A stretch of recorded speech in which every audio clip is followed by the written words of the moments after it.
Media coming. This is an exciting day.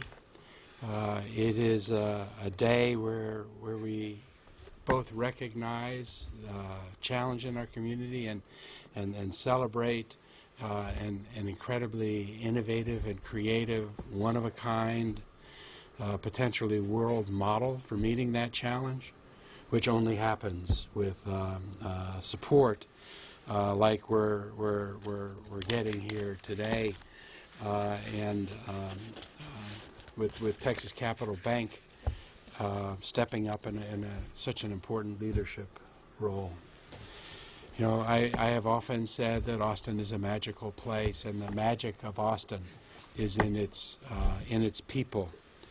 It's the people here that make this a great city to live in and to visit.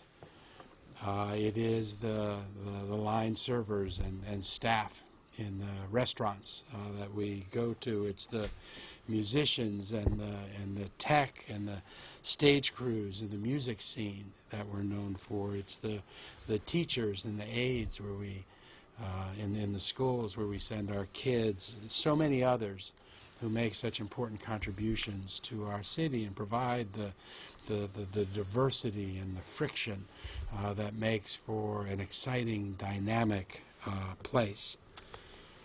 If we're going to preserve what it is that is special and magical about this city, we have to preserve the people that live here. We have to maintain the ability of people to be able to afford to live in this city.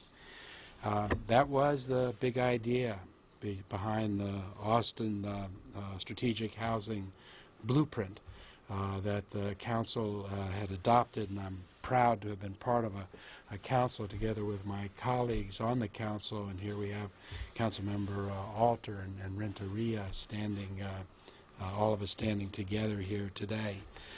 That was a blueprint that sought to prevent households from being priced out of the city, to foster equitable and integrated and diverse communities, to create new and affordable and more plentiful housing choices for all Austinites to be able to stay Austinites, to help Austinites reduce their housing costs. So Affordable Central Texas and the Austin Housing Conservancy Fund made the goal of affordability into a win-win solution. It's based on the premise that you can create long-term affordability for families, and you can do it without government subsidy. You can do it by creating a market tool, a market instrument, a market investment that can power the preservation of workforce housing in our city. You know, when we started this project originally 5 years ago, building on work that this community had done years before that, of creating a strike fund for housing, we knew that there were 42,000 workforce housing units on our transportation corridors. We knew that none of those 42,000 units were probably being put to their highest and best use. That it would be possible for the marketplace to buy those units, invest a little bit more money to change the flooring and the window treatments, convert them into Class A apartments, and price them out of reach of the people that were living in those apartment units. We knew that the market, left on its own devices, the predictions were within 10 or 12 years we would lose all 42,000 of those units. Then with the loss of those 42,000 units, we would lose a city population the size of Amarillo in our city. Nobody had an answer to that challenge. And it was a common challenge being faced by cities, not only in our country, but across the world. So the concept of creating a housing conservancy, like a nature conservancy, but then putting the engine behind it, the creation of a market-driven instrument, so that an investor could invest money not just philanthropically, but be able to actually get a market return is a concept that the entire world is watching to see if Austin can make happen.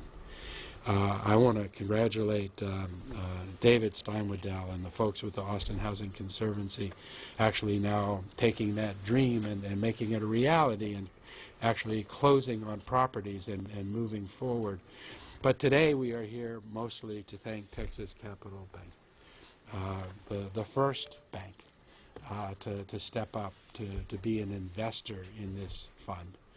It's important because we know the folks at the bank are really smart, and the validation that comes from having this be an investment is something that I hope the entire community sees, because there are more investment opportunities for other folks that want to step up and not only make a market investment, but also a market investment that stands to save what is magical, or help save what is magical about this city.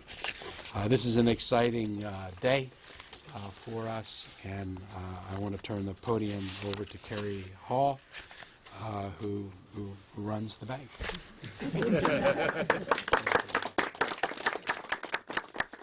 Good morning, and thank you so much, Mayor Adler. Thank you so much, Councilman Alter and Councilman Renteria, for being here with us today. Thanks to all of our Texas Capital Bank employees who are able to join us today, and also to so many of our community partners, and of course, a lot of supporters of Austin, Affordable Central Texas. We in Austin are so fortunate to live in the most vibrant city in this country. But the vibrancy becomes dull when the hardworking families that we need to support us every day are pushed out of the city because they can't afford to live in this ever-increasing, rapidly growing housing cost city that we have built here. Our teachers, first responders, healthcare professionals, hospitality employees, artists, and countless others that make our community so wonderful are finding it almost impossible to afford to live near where they work. When the City of Austin unveiled its strategic housing blueprint in 2017, one of its recommendations was the creation of a fund to assist in the preservation of an estimated 10,000 affordable units for the City of Austin over the next 10 years. That strategic plan and Mayor Adler's leadership is what gave birth to the Austin Housing Conservancy Fund, managed by Affordable Central Texas under the direction of CEO David Steinwaddell. The fund has been supported by many wonderful individuals who have reached into their personal pockets and invested in the fund to help preserve affordable housing in our community. The fund now owns 3 properties, preserving about 800 units where about 1,200 Austin residents live. The time is now to ensure that more attention and more support is drawn toward the fund's efforts so we can improve our chances of hitting our goal of 10,000 units. Our purpose at Texas Capital Bank is to power prosperity in business and in life. We have been a long-standing partner of the business community, as well as a partner with many other nonprofit organizations that do work for our wonderful community. Today, we are proud to announce that we are growing by adding Affordable Central Texas and the Austin Affordable Housing Conservancy Fund to our family of community partners. In alignment with the City of Austin and the Affordable Housing Conservancy Fund's strategic goal of ensuring that people who work in Austin can live in Austin, Texas Capital Bank is proud today to announce a $500,000 institutional investment into the Affordable Housing Conservancy Fund. We are also extremely proud to be the first bank in Austin to make an investment in the fund. It has taken a real team effort to reach this final decision, and I would be remiss today if I didn't recognize a few folks in the audience who help us at Texas Capital Bank be successful in the community every day. First, we have Chris Calvert, who is the Austin Region President of Texas Capital Bank. Thank you, Chris. Effie Dennison, who is Executive Vice President and Director of Community Development, unfortunately came down with the flu, so she couldn't be here today. Robert Franco, our statewide community development lender, is kind of pinch hitting for her in Dallas today. And Chris Rios, who is the Austin Community Development Officer and just all-around rock star. Chris Rios, can you come up here real quick? I just want to shake your hand because without you, none of this would have happened. Thank you so much. Yes. Thank you, Mayor. We also want to thank David Steinwaddell and his team for their patience, their assistance, and their persistence in making sure that we got all of our questions answered and were able to arrive at this great outcome. We encourage all of you today to learn more about the fund and find a way to support it and its efforts to make Austin a more affordable place to live for many, many more families. And now I'd like to introduce CEO of Affordable Central Texas, David Steinwaddell.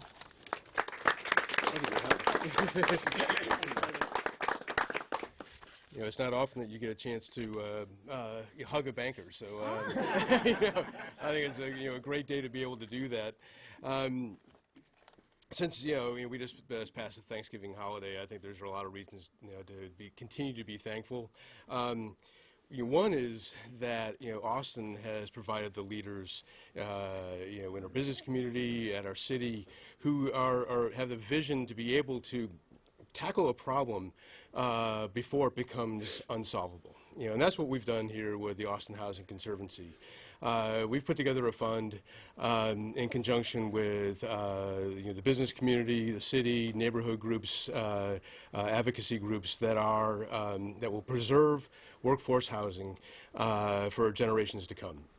And we're doing that by using a fund model that is institutionally familiar and allows banks like Texas Capital Bank to be a participant. We now have, as Carrie mentioned, 3 properties, 792 units with 1,200 residents. Our plan is to continue our growth. As she mentioned, we want to hit 10,000 units in 10 years, so there's still a lot of ways to go. What we're thankful for, though, is a lot of the people that are in this room. Certainly Texas Capital Bank. They've shown the leadership to step forward before a lot of others would, to underwrite us as a fund, underwrite us as an investment organization, and to show others that this is an investment that can be made to support what is important in Austin. Kerry Hall, Chris Calvert, Robert Franco, and Chris Rios all have been extremely supportive as we've discussed the fund, and then they've moved forward to make the investment. There was an initial task force that was put together by the mayor almost 4 years ago now, which gathered people from the real estate community, from the affordable housing community, and really the genesis of the fund came out of that task force. So some of those folks are here in the room. I want to thank them for their efforts to get us off the ground. Also want to thank the staff of Affordable Central Texas. They're here as well. They are doing now the hard work to buy and manage the properties that we have, but also get us prepared for growth in the future. Mayor, city council members have really shown the leadership at the city to be able to take a vision and continue to push that forward, and we're thankful for them and all the efforts that they do. And I'd like to thank in advance, the banks and other financial institutions who now have an opportunity to join Texas Capital Bank and be investors with us. There's been some mention of the fact that the Austin Housing Conservancy Fund is new, first of its kind, innovative. Let me explain a little bit behind what that is.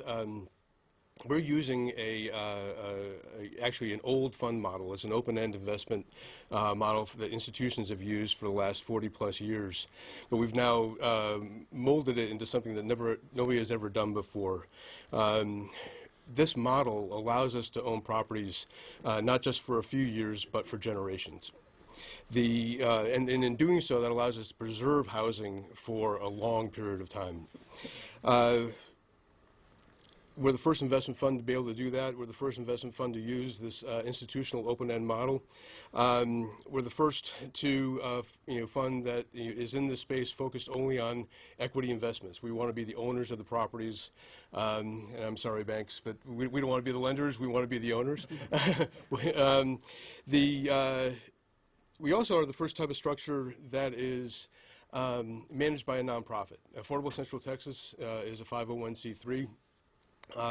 In doing so, that allows us to be another first, because we're reinvesting profits that normally the sponsor and investment manager of a fund would make. Those profits go back into the fund with the ultimate hope that over time, Affordable Central Texas becomes one of the largest investors in the fund that we have. So some great things are to come. We expect that other financial institutions will follow the lead of Texas Capital Bank. We have a pipeline of over 1,000 units that in multiple properties in terms of new acquisitions and potentially some development that where we can deploy equity. As has been mentioned, 10,000 units in 10 years. Our first year we acquired 800 units. We should be able to do at least 1,000 units a year as time progresses. So we see this as an achievable goal. We need the continued support of the community to be able to do that. Finally, we are also rolling out services to our residents. So in addition to providing a stable home for folks, we want to be able to provide services where they've identified needs. Those initially are in the areas of nutrition, financial stability, and healthcare. So we will be rolling out programs to help them as we've get feedback from our residents, so that they can build upon the base of having a stable home and improve their lives beyond that point, through some additional help. When we acquire a property, no tenants are displaced. It's an important point. We're preserving the housing for the residents that are there. We'll bring in new residents who income qualify into that property. But we're different than any other fund that's out there. We want to maintain a stable home for our current residents and be a future home for people that can come in as opportunities present themselves. The people that make Austin, this city that we love, they're the ones that are our residents. Thank you for the support to keep these people here in Austin and make the home that we love a place that they can continue to live in as well. Thank you very much.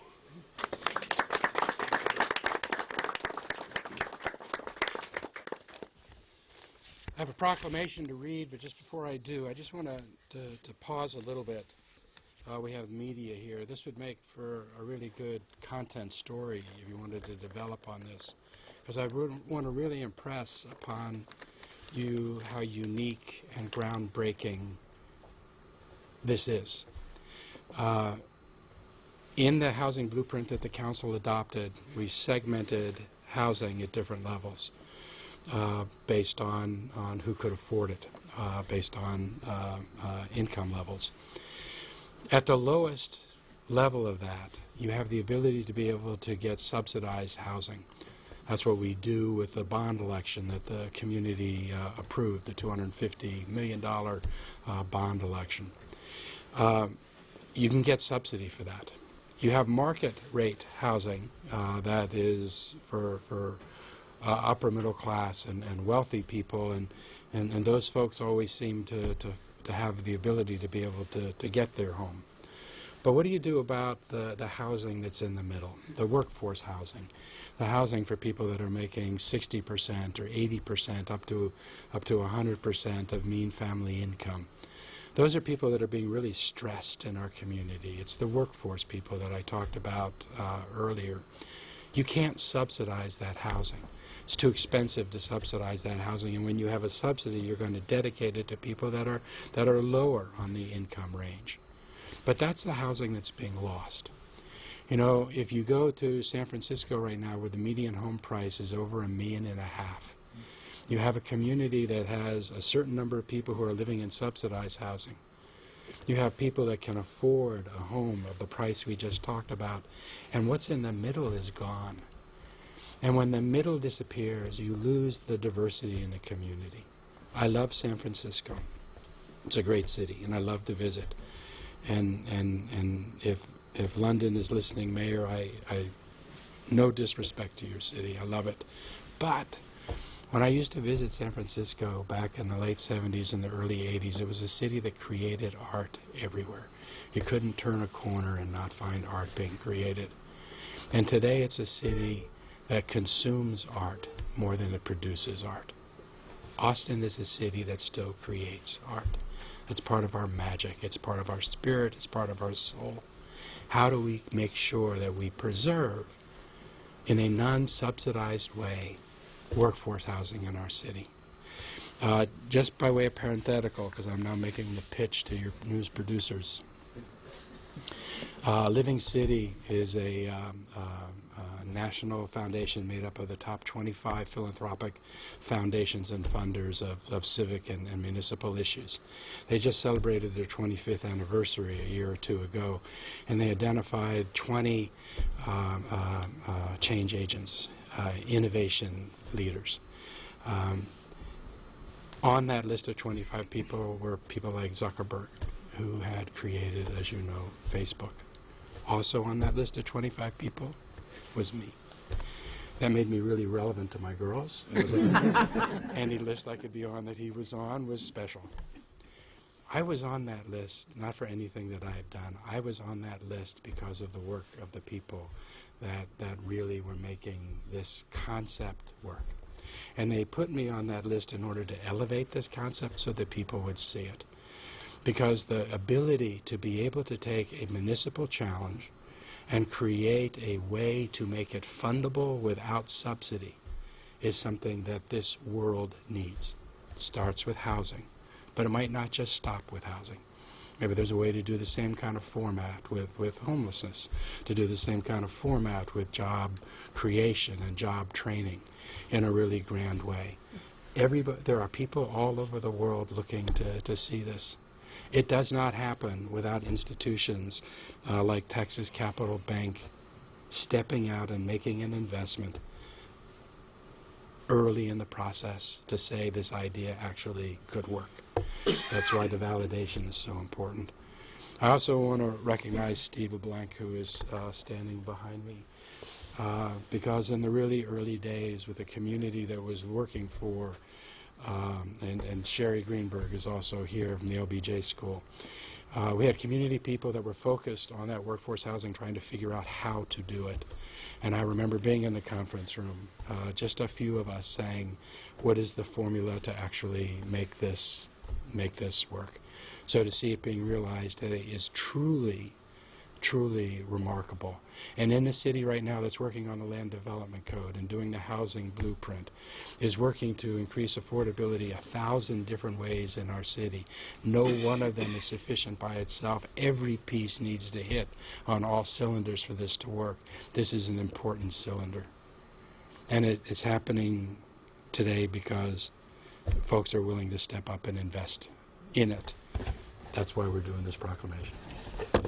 Be it known that, whereas the vitality and sustainability of our region is greatly dependent on the preservation of affordable housing for the workforce of our community, and whereas the Austin Affordable Housing Conservancy Fund, managed by Affordable Central Texas, is innovatively addressing the critical need of preserving affordable housing in Austin, and whereas Texas Capital Bank, a long-standing corporation in Austin since 1999, is acknowledged by the city to be the first bank to invest in the Austin Affordable Housing Conservancy Fund.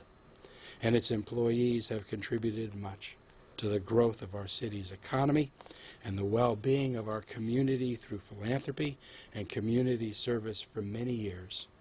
Now, therefore, I, Steve Adler, Mayor of the City of Austin, Texas, together with Councilmember Alter and Councilmember Renteria and our colleagues on the City Council, to hereby proclaim December 4th of the year 2019 as Texas Capital Bank Day in Austin, Texas.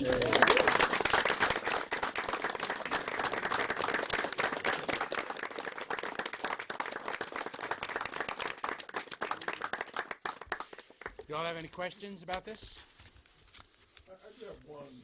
We know how apartment rates are normally set by what the market will bear. How do you guys determine what you're going to charge for rent here?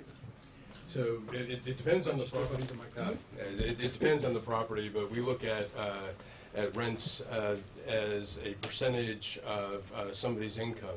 So, for instance, at one of our properties, if the majority of our tenants are earning between 60 and 65% of median family income, we'll be charging a rent in that range. It'll differ by property and it'll differ by parts of the city, but we'll be maintaining rents within a band of 60 to 120% of median income, so that they're always affordable. And what that does is that then our rent growth is limited by wage growth, here in Austin. And that's probably the big secret sauce of the fund, frankly, is that rent growth in Austin has far outpaced the wage growth, and that differential is where that affordability challenge has developed for Austinites. How does this differ from Foundation Communities? They have 23 properties and similar model in regards to targeting people on low income. Basically, Foundation Communities is one of the inspiration for what we do. Their focus is on those earning 60% of median income and below. We're into the moderate income level, which is at 60% and above. They're able to take advantage of subsidies and other government programs that are out there. We're trying to take and serve a segment of the community just by using private equity investment to be able to provide a return to our investors, but stable housing to those in the workforce. So two things I'd say, just to share on that. We have workforce housing in our city right now, where people are paying a rent that is not in excess of 30% of their total income, and that fits. We obviously have a lot of people who are paying more than that. That's a separate issue. But those folks that are paying 30% of their income right now in workforce housing that they can afford are, to a degree, an endangered species in our city. Because what's going to happen is with rents rising in our city 3.5 times faster than incomes. That's not a current number, by the way. I think it's probably about a year and a half old. I don't know what the current number is. But it is a multiple. With rents rising so much faster than incomes, those folks that are living in those apartments that they can afford today will not be able to afford those apartments in 5 years. That's what we see happening all around our city. What the Housing Conservancy is doing is it's going in and acquiring those workforce apartments today that are charging rents, market rents, that the people living in those properties can afford, and then making a covenant with our community and with those people that say rents will not rise more rapidly than incomes are going up. So over time, as market rents continue to increase, these rents will only go up equivalent to income. That's why they stay affordable. And by having a market, like it's any other kind of like real estate investment that people are investing in, except this one has as its general partner a nonprofit organization that is bound to ensure that rents never rise higher than incomes, so it stays affordable indefinitely. And over time will actually be a better and better deal as rents increase and as incomes are maintained. What is different between this and Foundation Communities are the people that it serves. Foundation Communities, in order to be able to do the product they do, needs subsidized loans. They need part of the $250 million that the voters voted on to subsidize projects.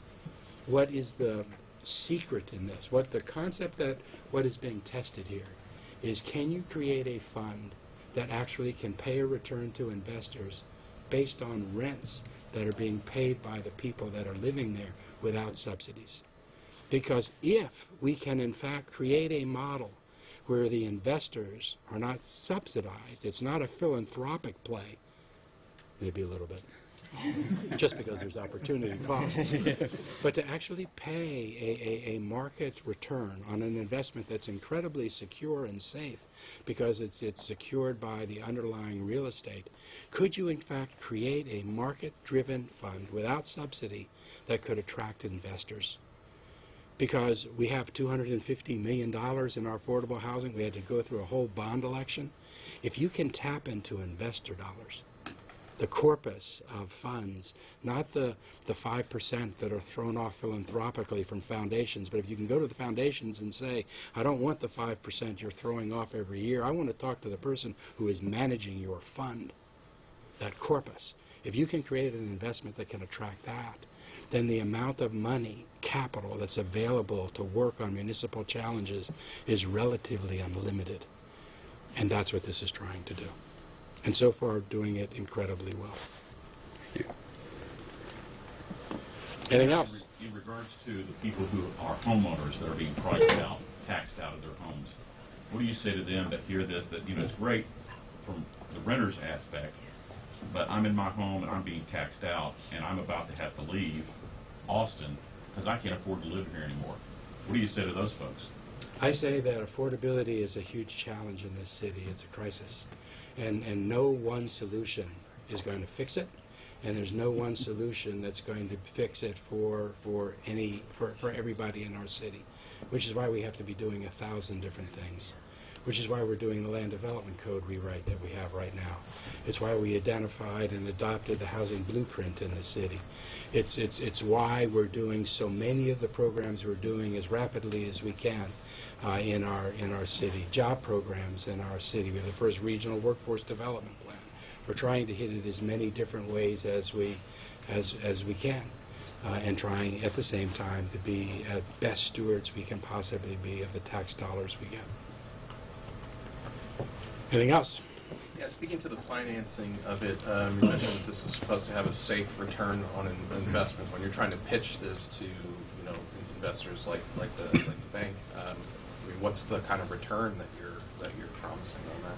So the bank, you know, and any investor who's in the fund, we have a 5% return, or 5% preferred return that goes to the investors, and then there's a split of the profit beyond that point between our investors and Affordable Central Texas. As I mentioned before, that'll then be reinvested back into the fund so we can then buy more properties with a share of that profit. We expect on a long-term basis that investors will be able to achieve high single-digit returns. The vast majority of the returns are going to come from cash flow. And that's what makes this a safe investment. That if you think about what we're trying to achieve here, we will not have any problem attracting tenants. We should be able to achieve very high occupancies at the property.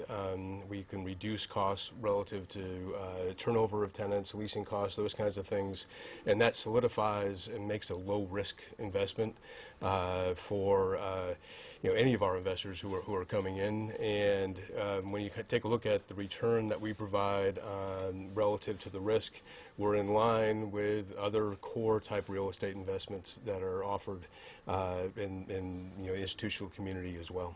How do you maintain that? Is that because do you get some certain sort of property tax exemption that helps you sort of keep the costs low? Because I mean, do you?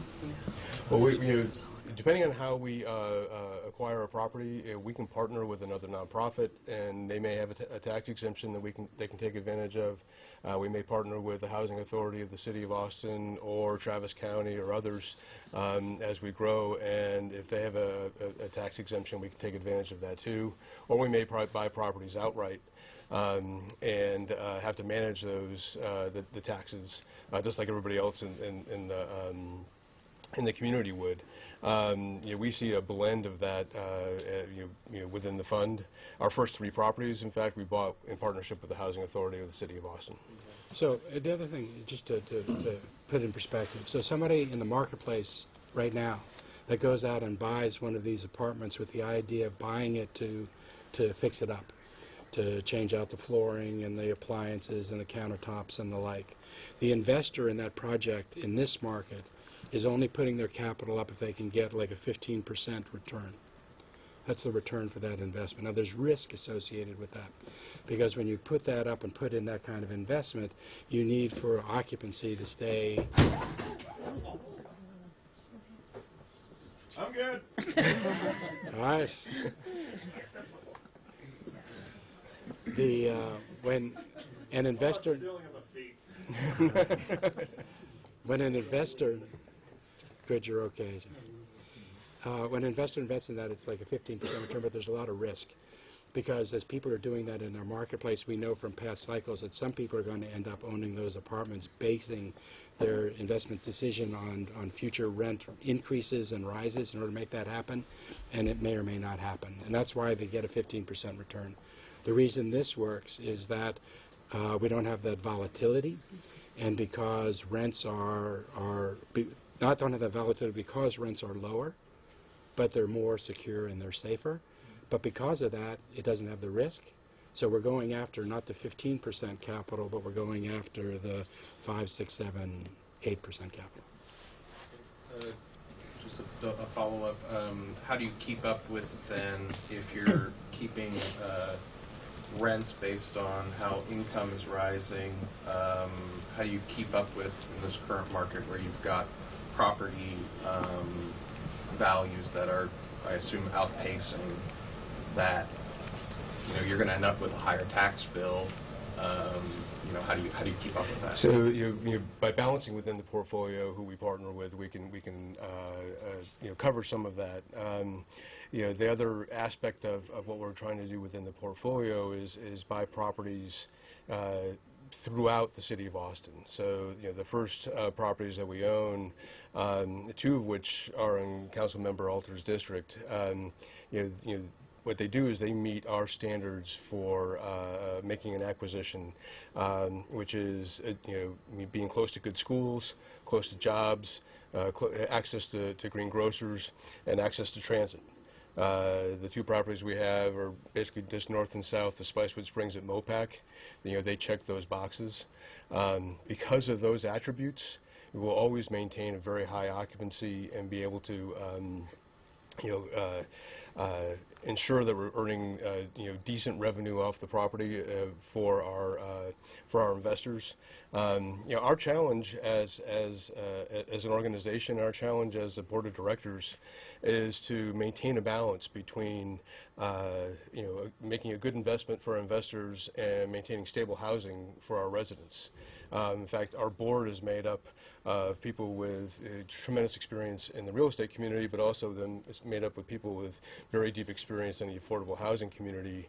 And that right brain, left brain balance is something that we look at relative to operating the properties. Can you speak to the impact of what this donation will do? And just for you, Kelly, was it? Carrie, sorry. I was hoping you could answer that question. Then I was hoping you could just kind of elaborate on why you guys have decided to chip in this $500 million. As we do, it's not a donation. This is an investment. Much like you would invest in a mutual fund, anybody who invests with us expects a return on their money and a return of their money over time. The bank is no different. And that's really the power of what we're putting together here, is that we actually have an investment vehicle that provides that, but it also has this layer of social impact. So it feels like philanthropy, but actually it works like an investment. So it's the best of both worlds that way. Yeah, and we certainly don't mind the philanthropic standpoint of it, because Texas Capital Bank, just like every bank in this community, has made a lot of money over the past few years financing real estate projects, multifamily, apartment complexes. So we believe that it is time for us to give back to the community and to help support affordable housing by making this investment. And frankly, a 5% return to a bank, that's meaningful, right? We have limits on how much we can charge in terms of interest. And so a 5% return is a very fair return. And I think that all the other banks in Austin are going to see the same thing and join with us and make investments themselves. Yeah. In 2020, our board has approved that we'll be distributing 4%. We've been increasing that. We started at 3%. I've increased it to 3.5%, and now we'll be moving to 4% in 2020. What that's allowed us to do is build reserves, so the strength of the fund has gotten better and better, because now we have capital reserved in case something surprising happens that we don't know about. Over time, hopefully that will continue to move forward. There's also will be a small appreciation component that'll be there for investors, that when they do withdraw money, they can then harvest some appreciation as well as the current cash flow that they received. How large is the fund? Right now we're approaching $10 million. We've got about $8.5 million in the ground and coming out $1.5 million in commitments. Is this investment tied to one property or the entire concept? It's the entire concept. What we have is a commingled fund. When an investor comes in, they have ownership in the entire fund and every asset that's in there. And what's the life of this investment? Forever. You get your money back.